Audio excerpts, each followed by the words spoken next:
ठहरिए राजा भोज, जरा रुकिए। कहां जा रहे हैं? न्यायी में परम न्यायी, वीरों में परम वीर, महाराज विक्रमादित्य के सिंहासन पर बैठने? नहीं राजा भोज, तुम इस सिंहासन पर बैठने के योग्य नहीं हो। ऐसा कौन सा गुण है तुम में जो तुम्हें 32 पुतलियों वाले सिंहासन पर बैठने के योग्य बनाता है? है कोई ऐसा गुण? रुको, मैं तुम्हें महाराज विक्रमादित्य की कहानी सुनाती हूँ। एक दिन की बात है, महाराज अपने दरबार में इसी सिंहासन पे विराजमान थे। कार्तिक पूर्णिमा के दिन शिप्रा स्नान के लिए आने वाले यात्रियों के स्वागत की पूरी व्यवस्था हो चुकी है? जी अन्नदाता, यात्रियों को ठहरने के लिए मंडप बांधे गए हैं। कुछ दूरी पर पीने की जल की व्यवस्था की है और आपकी आज्ञा अनुसार निर्धन यात्रियों के लिए निःशुल्क भोजन की व्यवस्था भी की है। शिप्रा के तट पर हमने 2 नए घाट निर्माण करने को कहा था। कार्तिक पूनम के यात्री उनका उपयोग कर सकेंगे? हाँ श्रीमान, दोनों घाट बन गए हैं। आप चाहें तो उनका निरीक्षण कर सकते हैं महाराज। हम आज संध्या में नए घाट जाएंगे और अवंती का आने वाले तीर्थयात्रियों के स्वागत की राजा का धर्म है। महाराज, महाराज, महाराज, नगर में विचित्र घटना हो गई महाराज। घबराओ मत, शांत रहो। क्या हो गया? महाराज, नगर के प्रवेश द्वार के पास सड़क के बीच एक दीवार खड़ी हो गई है। आना जाना बंद हो गया है, वाहन खड़े हैं। सड़क के बीच दीवार? ऐसी बात तो सोची भी नहीं जा सकती। ये हुआ कैसे? और तुमने वो दीवार तोड़ क्यों नहीं दी? दीवार पत्थर की चट्टान से अधिक कड़ी है, पूरा प्रयत्न करने पर भी नहीं तोड़ी जा सकती। उसे तोड़ना मनुष्य के बस की बात नहीं। महाराज को पूरी कथा आराम से बताओ, ये हुआ कैसे? देवी द्वार के समीप नगर सेठ अमीचंद का महल है। पिछले कुछ माह से एक देवी जी अपनी कुछ सहेलियों और सेविकाओं के साथ उस महल को खरीदकर रहने लगी है। आप तो जानते हैं महाराज, परंपरा से कार्तिक पूर्णिमा के यात्री उस महल के आंगन औसारों पर ठहरते रहे हैं। आज सुबह 2 नगर सेवक महल में आई उन नई देवी जी से निवेदन करने गए कि 2 दिन के लिए आंगन औसारे खाली कर दे, जिससे थके हुए यात्री विश्राम कर सके। इस पर वो बहुत बिगड़ी और कहने लगी, जहां पर कोई यात्री नहीं ठहरेगा। उस पर नगर सेवक ने कहा, सामने के मार्ग से सैकड़ों यात्री निकलेंगे, दुकानें खुलेंगी, सो आपकी शांति तो भंग होगी ही। जब सुनती ही देवी जी आवेश में अपने महल से बाहर निकली। एक राजदंड जैसा शस्त्र उसके हाथ में था। उससे मार्ग पर एक रेखा उन्होंने खींची और एकाएक वज्र की तरह ठोस दीवार वहां खड़ी हो गई।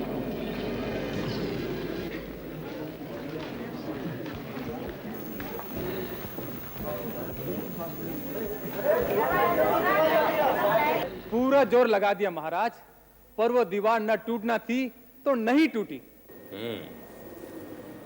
अवश्य उस स्त्री में कोई देवी शक्ति है, पर शक्ति में मदांध होना और व्यर्थ के अभिमान में समाज को कष्ट देना अधर्म है। ठीक है, हम उन देवी जी से स्वयं जाके मिलेंगे। अब आएगा राजा विक्रम मेरे चरणों में। यह आवश्यक नहीं कि वही आए। वह चाहे तो अपने कर्मचारियों को भेज तुझे पकड़वा कर अपने दरबार में बुला सकता है। आखिर वो इस नगर का राजा है। इतना साहस नहीं होगा उसमें। देखा ना तुमने, चारों ओर त्राहिमाम मचा हुआ है, नगर का मुख्य मार्ग बंद है। अब तो उसे मेरी शरण में आना ही पड़ेगा। अच्छा, मानो राजा विक्रम आ गया, तब क्या करेगी? अपना दास बनाकर रखूंगी और इस नगर का राजा मेरा आज्ञाकारी सेवक होगा। और वो तेरे रूप सौंदर्य से मोहित न हुआ तो? अरे, मैं उसे चौपड़ के खेल में हराऊंगी। जीत जा और ये शक्ति दंड ले जा और नगर के मार्ग पर बनी दीवार को तोड़ दे। हारेगा तो तुझे मेरा दास बनकर रहना पड़ेगा। तू जानती है, चौपड़ के खेल में इस संसार में तो क्या, पूरे ब्रह्मांड में मुझे कोई नहीं हरा सकता। पर विक्रमादित्य तुझसे चौपड़ खेल समय नष्ट क्यों करेगा? वह आगे बढ़ बलपूर्वक तुझसे शक्तिदंड छीन न लेगा। मर गई। यदि ऐसा हुआ तो मैं तो बड़े कष्ट में फंस जाऊंगी। ऐसा कर, तू ये शक्ति अपने पास रख ले। नहीं नहीं, मैं इसे कहाँ संभालूंगी? तू जानती है, कल रात मेरा प्रेमी मुझे लेने आएगा। मैं उसके साथ चली जाऊंगी। फिर पता नहीं तुझसे मिल भी पाऊं या नहीं। वह बड़ा व्यापारी है। विवाह के बाद मुझे उसके महल में जीवन बिताना होगा। तो अच्छा है ना, राजा विक्रम तुझे पागलों की तरह ढूंढता रहेगा। मजा आएगा। तू भी विचित्र है, पता नहीं क्या क्या सोचती रहती है। अरे कोई है या नहीं? इतना बड़ा महल और कोई द्वारपाल नहीं। हमें विक्रमादित्य कोई दास दासी स्वामी है या नहीं? अरे सुनो तो। स्वामिनी महाराजा विक्रमादित्य पधारे हैं। तो इसमें डरने की क्या बात है? जाओ और उन्हें यहाँ लेकर आओ।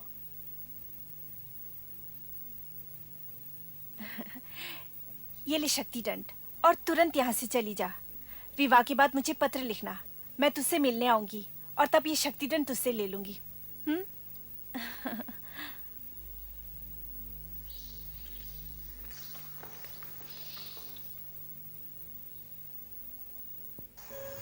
प्रणाम देवी। आइए राजा विक्रम। आज प्रातः मेरे 2 नगर सेवकों ने आपके साथ धृष्टता पूर्वक व्यवहार किया और असभ्य भाषा में बात की। उसके लिए मैं इस नगरी का राजा आपसे क्षमा चाहता हूँ। आप तो बड़े सौम्य और मधुर भाषी हैं। मैं तो समझती थी आप क्रोध में गरजते बरसते आएंगे। आप जैसी सुंदरी के सामने दुस्साहस मैं कैसे कर सकता हूँ? अपना क्रोध शांत कीजिए और राजमार्ग पर बनी दीवार को हटा दीजिए, ये मेरी प्रार्थना है। इतने बड़े राजा विक्रमादित्य, चतुर, वीर, बलशाली, न जाने क्या क्या प्रशंसा सुनी थी हमने, और आप मार्ग में बनी एक दीवार को नहीं हटा सकते? दीवार क्या, यदि आप अपने हाथों से पानी की लकीर भी खींच देती तो क्या मैं उसे हटा पाता? बातें करने में आप बड़े चतुर हैं। उस वज्र सी कठोर दीवार को हटाने के लिए मुझे बड़ा परिश्रम करना होगा। इतना समय नहीं। परसों कार्तिक की पूर्णिमा है। दूर दूर से हजारों यात्री शिप्रा स्नान के लिए मेरी उज्जैनी में आएंगे। यदि दीवार के कारण वे नगर में प्रवेश न कर सके तो मुझे कोसेंगे।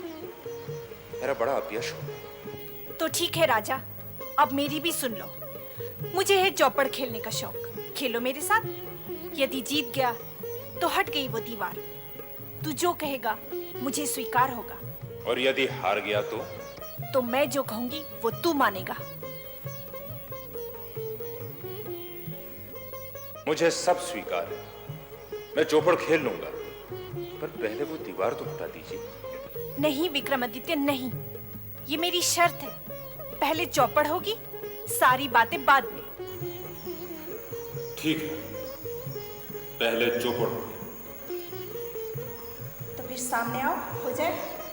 आज नहीं, कल यहीं इसी समय मैं आऊंगा। जैसे तुम्हारी मर्जी, मैं प्रतीक्षा करूंगी।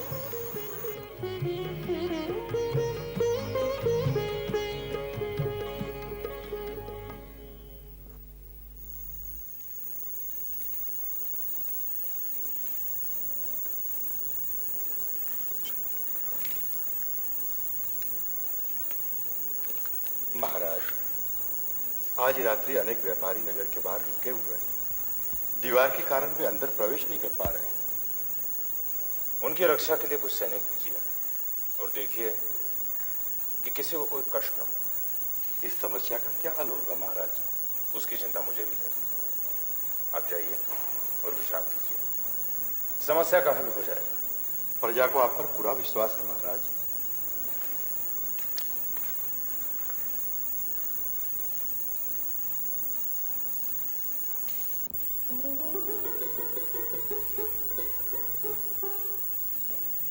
वेताल, वेताल, वेताल, तुम जहां भी हो तुरंत मेरे पास आओ। मुझे तुम्हारी आवश्यकता है। तुरंत मेरे पास आओ वेताल।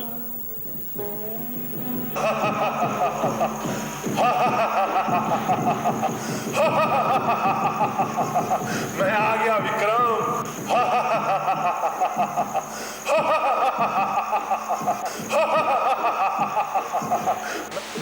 विक्रम याद करे और बेताल ना आए, ऐसा कभी हो सकता है? बोलो क्या काम है? चौपड़ खेलना आता? तुमने मुझे चौपड़ खेलने के लिए बुलाया है क्या? कल मुझे एक स्त्री से चौपड़ खेलना है। स्त्री यदि बहुत सुंदर हुई तो तुम निश्चित हार जाओगे। मुझे भी वही डर है। मैं उसका सौंदर्य देखता रहूंगा और वो पासा पलट देगी। तो ठीक है, सुंदर स्त्री से हारना भी बड़े सुख की बात है। मुझे तो सुख मिल जाएगा, पर मेरी प्रजा दुखी हो जाएगी। तो बोलो क्या करें? कहो, आज रात उस स्त्री की चौपड़ ही चुरा लाऊं तो कल खेल ही ना हो सके। नहीं, मुझे ये बताओ कि समस्त संसार में चौपड़ का सबसे अच्छा खिलाड़ी कौन है? चौपड़ का सबसे अच्छा खिलाड़ी देवराज इंद्र है। देवराज इंद्र? तो चलो, मुझे तुरंत इंद्रलोक ले चलो। आज मैं देवताओं के राजा इंद्र को मेरा गुरु बनाऊंगा और उनसे चौपड़ के दांव पे सीखूंगा। तो चल, बैठ मेरे कंधे पे, मैं तुझे इंद्रलोक ले चलता हूं। तूने मुझे बहुत उठाया है, आज मैं तुझे उठाऊंगा।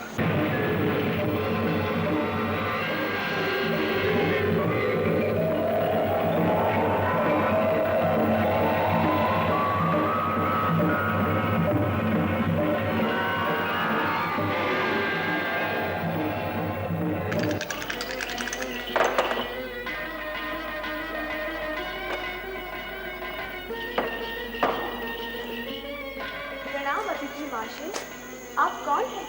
आप किस काम से आए हैं? मैं हूं पृथ्वीलोक का सम्राट विक्रमादित्य। मैं यहाँ देवराज इंद्र से मिलने आया हूँ। आपको थोड़ी प्रतीक्षा करनी होगी। देवराज इस समय चौपड़ खेलने में मगन है।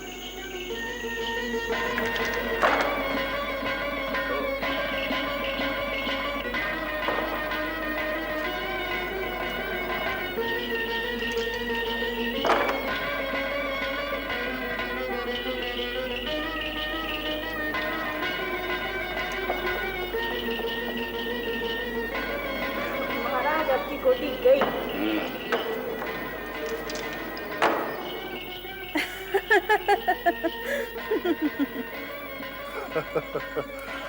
क्या हुआ? ये तो वही है जिसने मुझे चौपड़ खेलने की चुनौती दी है। कहां पृथ्वी की एक स्त्री और कहां स्वर्ग की ये अप्सरा? पहचानने में भूल तो नहीं कर रहा है? बिल्कुल नहीं।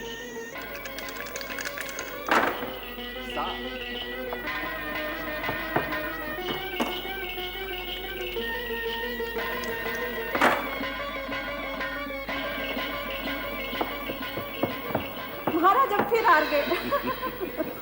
तुमने मुझे फिर हरा दिया।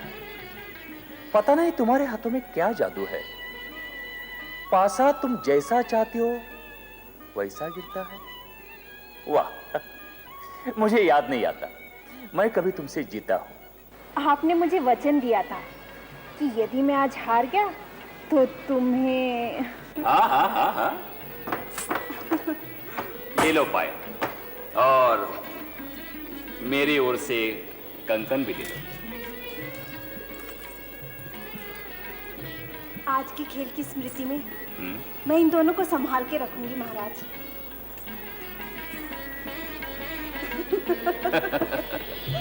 जो देवराज इंद्र को पराजित कर सकती है, उससे मैं क्या विजय पा सकूंगा? तो आप क्या करोगे राजा?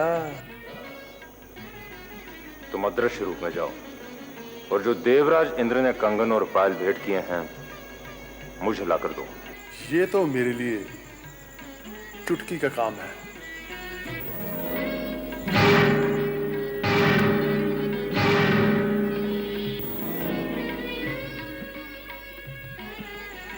अब कंकन और पायल मेरे हाथ में आ गए हैं।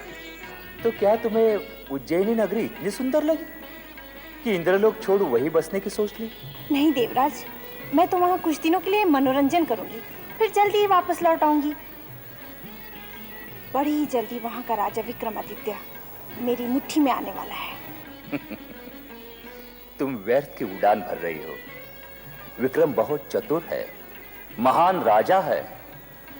वो अप्सराओं के वश में आने वाला नहीं है। देखिएगा आप। एक बात ध्यान रहे, देवलोक का कोई वासी पृथ्वी पर जाए तो उसे वहां प्रसन्नता बिखेरनी चाहिए। यदि मुझे पता लगा कि तुम्हारे कारण किसी मनुष्य को कष्ट हुआ तो मैं तुम्हें कड़ा दंड दूंगा। नहीं देवराज, ऐसा नहीं होगा। चलो लौट चले। स्वामिनी, महाराजा विक्रमादित्य आ रहे हैं। तो आने को ना।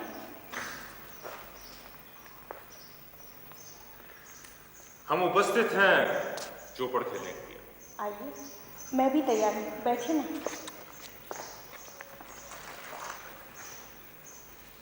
कल रात मुझे एक विचित्र सपना आया। अच्छा, तो आप सपना देखने का समय भी निकाल लेते हैं?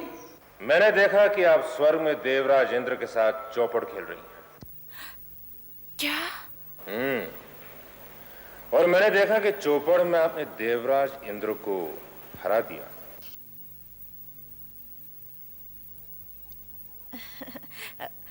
ऐसा सपना तो मुझे आना चाहिए था। आपको क्यों आया?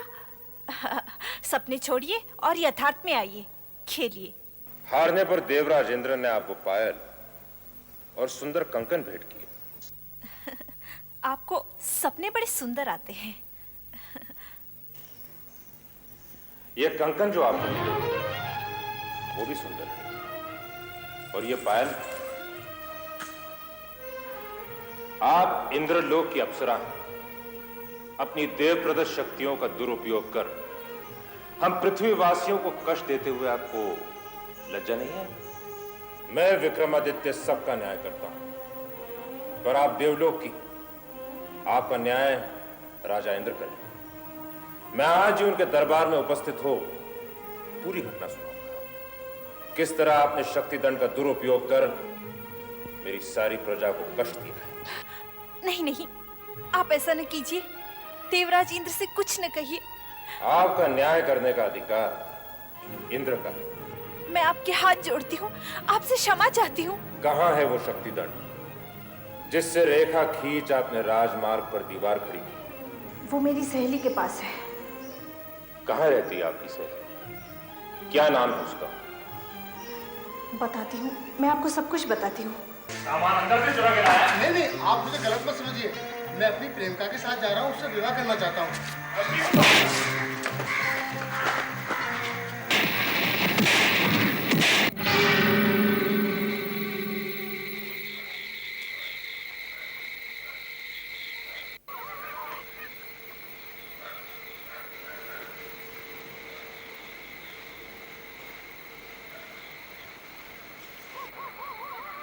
अरे तुम्हारी ये ऐसी दशा किसने की?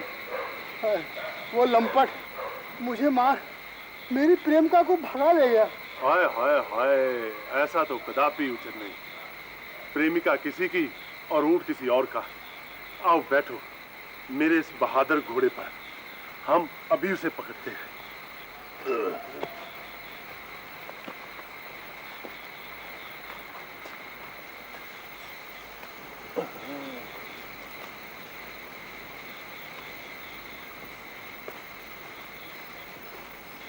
आहा, अब पीछे मुड़ के देखना नहीं।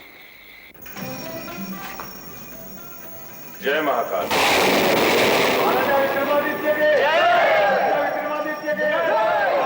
तुम दोनों का ब्याह धूमधाम से हो। ये लीजिए आपकी वस्तु आपके पास। नहीं महाराजा विक्रम, इसे मेरी तरफ से भेंट समझकर स्वीकार करो। अब ये तुम्हारे पास रहेगी। और हाँ, अब मैं इंद्रलोक वापस लौटूंगी। अरे, मेरे साथ चौपड़ नहीं खेलोगी?